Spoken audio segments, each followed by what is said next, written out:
If you want to know if somebody's really good at darts, do you look at their average score or their mode score? Let's get into it. Is there something going on in math class that you just have no idea what's going on? Pop it in the comments. We'll get into it. Hi, I'm Sarah. I've been a math and science teacher for over 20 years, and I'm here to make math and science engaging and fun and not so scary for everyone involved. If I have a list of data, regardless of how it's given to you by your teacher or your collection or whatever, right? You're going to want to list it in order from least to greatest, or use your calculator to do that, right? So we have our data set. So let's do like 2, 3, 3, 4, 4, 4, 5, 1, 2, 3, 4, 5, 6, 7, 8, 9. Yeah, that'll work. Okay. Okay. We have 1, 2, 3, 4, 5, 6, 7, 8, 9. Okay. So the mean is the same thing as the average. The mean, the symbol for the mean is X with a bar over it. We just call it X bar. Okay, so the mean is going to be where you add up all of your data set. Okay, so it's the sum of your data set over the number of pieces of data that you have. So in this case, that's 1, 2, 3, 4, 5, 6, 7, 8, 9. That's 9. Okay.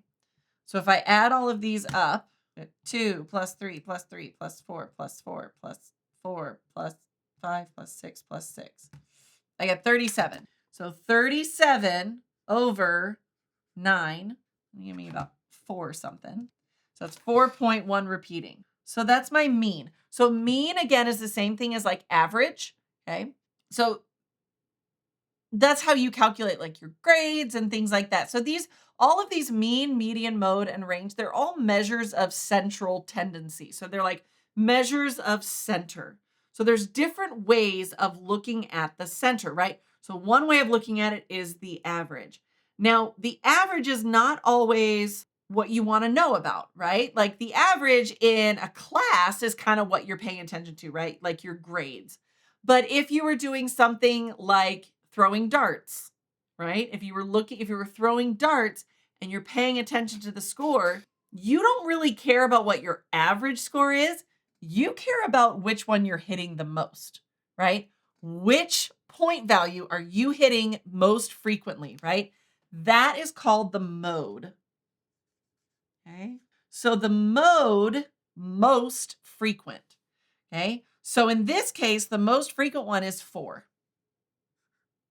Okay. There can be more than one mode. There can be no mode, right? If you're hitting it all in if you're hitting all of those points at the same rate, then there's no mode, right? Or maybe you have 3 or 4 different modes, right? So the mode is the most frequent, okay? Median, okay? So median is the one in the middle, okay?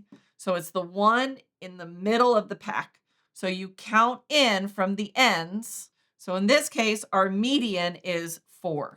Because we have 9 values, we count in 4 from this way, 4 from this way, and so our median is also 4. You guys saw me, I just made this up.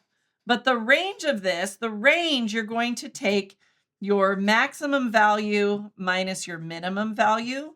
And in this case, our maximum is 6 and our minimum is 2. So what is our range again? 4. So these are all of our main measures of central tendency. Now, the fact that they are all so closely clustered, first of all, it means that I just did not choose very randomly.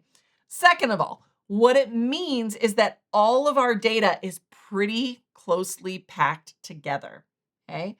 So because the average, because the average and the median are so close together, this is kind of a nice little bell curve, okay? It's kind of like a little point in the middle, right?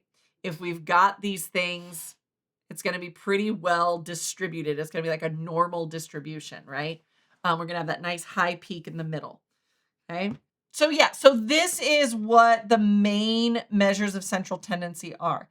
If I had an even number of data, so if I counted in and there were 2 different numbers and the median was like between them, you would just add them together and divide by 2. You'd find the middle part of those. You would just kind of like, you would find halfway between those 2 points or between those two values, data values. That's mathed up.